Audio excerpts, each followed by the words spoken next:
Snow powdered the rooftops of Willow Creek like sifted flour, softening the harsh outlines of the frontier town. Lanterns flickered behind frosted glass, throwing golden squares of light onto the empty street. Wagon wheels crunched over the frozen earth, the sound hollow and brittle, as though even the land itself were shivering beneath the weight of winter. Into this quiet scene walked Clara May Thompson, shoulders hunched against the biting wind, a basket looped over her arm. Inside, beneath the cloth she had stitched from scraps, rested the pie she had baked that morning, a fragile offering of sweetness to a world that rarely returned kindness. Her boots sank into patches of snow as she climbed the steps of the general store. Inside, warmth met her face, along with the sharp sting of whispers. The women gathered near the shelves turned their eyes upon her, lips curling with the ease of those who knew cruelty as second nature. "She bakes like an angel," one voice said with a titter. "But no man marries a fat girl, not even if she feeds the whole county." Laughter followed, brittle as glass. Clara lowered her eyes, the blood rushing hot against her pale winter skin, and pressed the basket closer to her chest. The words lodged like burrs in her heart, but she did not speak back. She never did. Instead, she placed the pie on the counter for Mr. Whitfield, who would sell it for a few coins to travelers passing through. Cooking was the only way she could trade with the world, the only way she felt she had something to give. As she turned to leave, the heavy wooden door creaked open and a gust of snow swept inside. Wyatt Coulter stepped through, his broad shoulders dusted white, his hat pulled low. He was a man the town respected in silence, for he spoke little and carried grief like a shadow across his face. His wife had died 3 winters ago, and since then, he had lived with the land, as unyielding and solitary as the wind that combed the plains. Clara moved aside to let him pass, but her ears burned when Eleanor Bishop's sharp voice cut the air. "Tell me, Clara May," she said, her tone sweet as vinegar, "do you think a pie can catch you a husband? Men want more than biscuits to warm their nights." The laughter that followed was harsher this time, filling the room with a kind of chill no fire could chase away. Clara's lips parted, and for once she did not remain silent. She lifted her eyes, steady though her voice trembled. "I can cook, ma'am," she said softly. "That's what keeps a body warm when the heart won't." The room quieted, just for a breath, long enough for Wyatt Coulter to turn his head. His eyes, gray as storm clouds, lingered on Clara. He gave no smile, no comfort, but neither did he look away. And in that moment, though no one else noticed, Clara felt as though her words had not vanished into the air, but landed somewhere they might matter. By the time she reached her cabin on the edge of town, dusk had settled, and the cold pressed against the logs like a living thing. She stoked the fire until it glowed, its warmth barely filling the small space. The stew bubbling on the stove filled the air with the scent of thyme and venison. She ladled it into 2 bowls, setting one across the table as she always did, though no one sat there. It was habit now, a stubborn hope she could not unlearn. Her hands moved with practiced grace, folding bread, slicing apples, the motions almost prayerful. She thought of the words she wanted to say, the ones she never dared, and sometimes she wrote them down in letters she never sent. In those letters she was brave. In those letters she was wanted. The door creaked open and a small voice rang out. "Aunt Clara!" Tommy Ray bounded in, cheeks flushed from the cold, his boots caked with snow.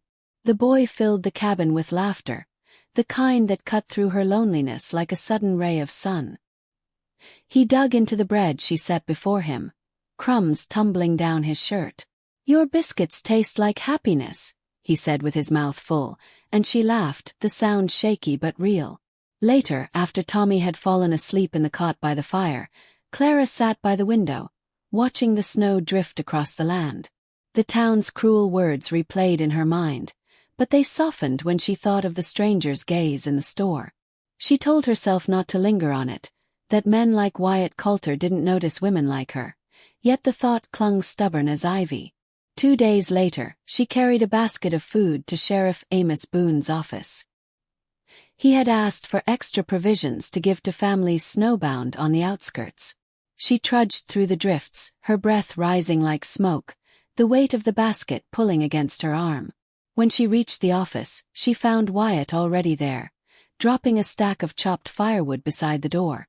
Their eyes met, and silence stretched between them, thick as the snow-laden air. Wyatt nodded once, his expression unreadable, then stepped aside to let her in. Inside, while Amos busied himself with the stove, Clara set the basket down and unwrapped the cloth. The scent of cornbread rose warm and sweet. Wyatt stood near, close enough she could feel the cold radiating off his coat. Without a word, he reached and tore off a piece of the bread, bringing it to his mouth. He chewed slowly, eyes fixed on the fire, then spoke in a voice rough as gravel. "Reminds me of home." It was not praise, not exactly, but it struck her deeper than any compliment could. She felt something shift, like the smallest ember catching in the hearth. When he left, he paused on her porch, brushing snow from the rail with his gloved hand before mounting his horse.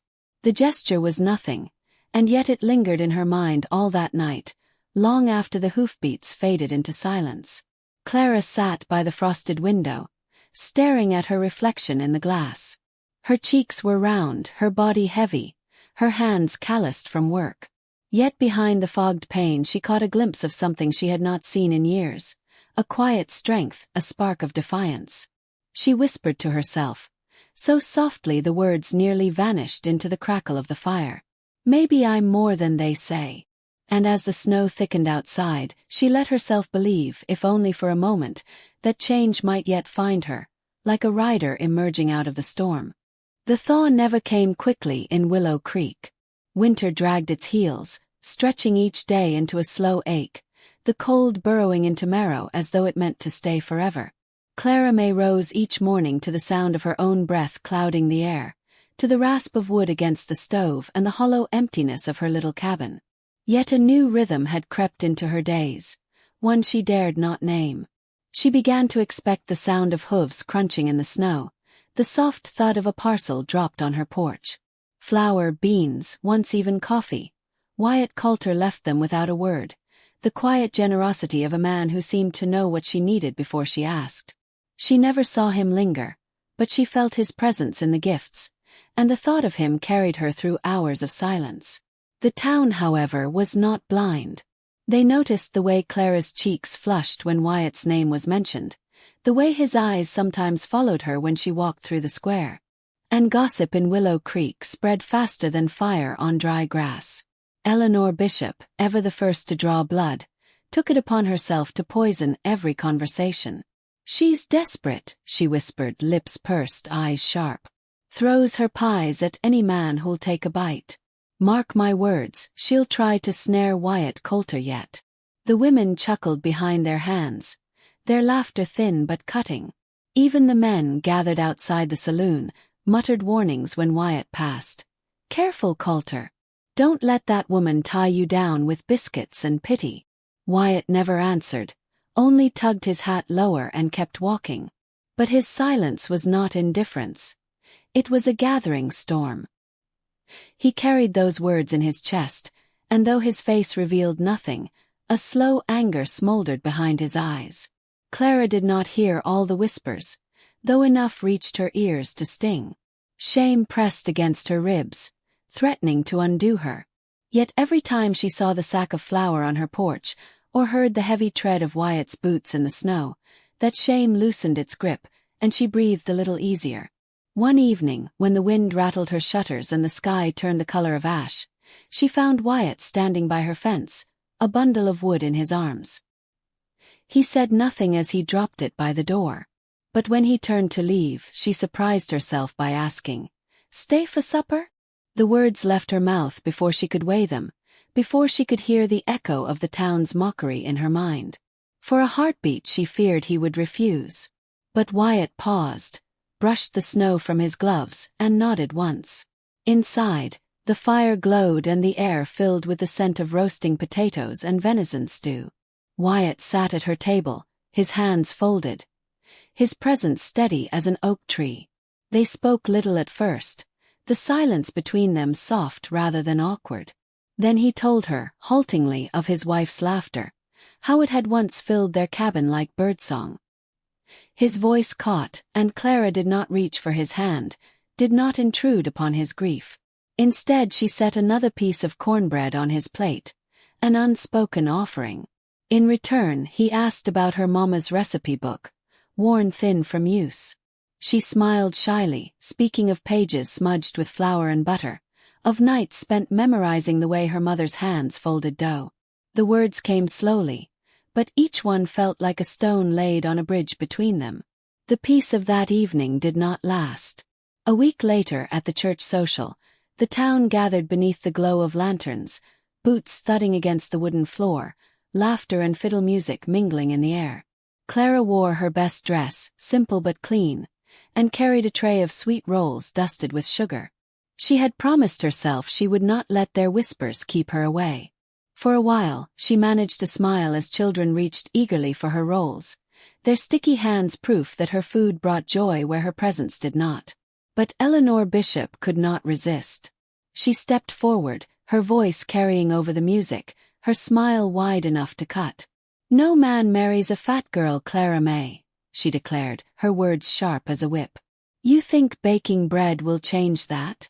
The room stilled. Clara's heart pounded so hard she thought it might burst from her chest. She trembled, yet something inside her refused to crumble this time. She lifted her chin, though her voice wavered. "Then no man knows what it is to be truly fed," she said. The crowd murmured, shifting uncomfortably. But before the heat of their judgment could settle, Wyatt Coulter stepped forward. He did not shout.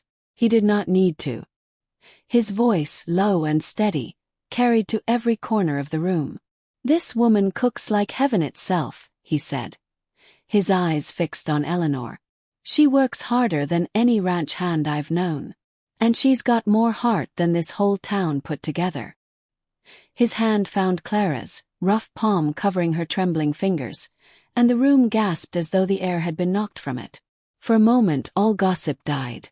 Clara's eyes filled, not from shame this time, but from the unbearable weight of being seen. Yet the attention suffocated her. She pulled her hand free and fled into the night, her breath coming in ragged bursts, the cold cutting her skin. Snow fell heavy, muffling the world, and she stumbled into the street, wishing only to disappear. Wyatt followed, his boots striking hard against the frozen earth, until he caught her arm and turned her to face him. Her voice cracked. "Why would you do that? Why make a spectacle of me?" Wyatt's gaze was steady, his breath rising in white clouds. "Because they're wrong. Because you think your worth ends at a plate of bread, Clara May. But you've been keeping me alive without even knowing it." Tears blurred her vision, hot against the winter air. She tried to laugh, but it broke halfway. "I don't know how to be anything more than this." He shook his head, snow clinging to the brim of his hat. "You already are." His words held no poetry, no ornament. They were plain, but in their plainness lay a truth she could not deny. They stood in the street as snow swirled around them, the whole town peering from windows, yet in that moment the world felt hushed, as if it belonged only to them. He did not kiss her. He only held her hand, their fingers twined, breath mingling in the cold. It was enough. Later, alone in her cabin, Clara stirred the pot of stew as Wyatt split wood outside. The firelight flickered across her face, softening the lines of worry, filling her with a warmth that was not just from the stove. She thought of all the years she had carried the weight of other people's laughter, the sharp edges of their words, the way they tried to measure her worth and found her lacking. But now, for the first time, she realized none of that mattered. Dignity was not granted by the town. It had always been hers to claim. And to the one who listens, the old voice of memory whispers this truth. The world may weigh your body, your worth, your place, but what carries you through is never their judgment. It is the small acts of grace, the bread broken in silence, the fire kept alive against the cold. Sometimes the right reply, spoken at the right moment, is enough to change the shape of a life. Clara May learned this in the winter of Willow Creek, when shame turned to courage, and a rancher's quiet hand in hers became the warmest hearth she had ever known.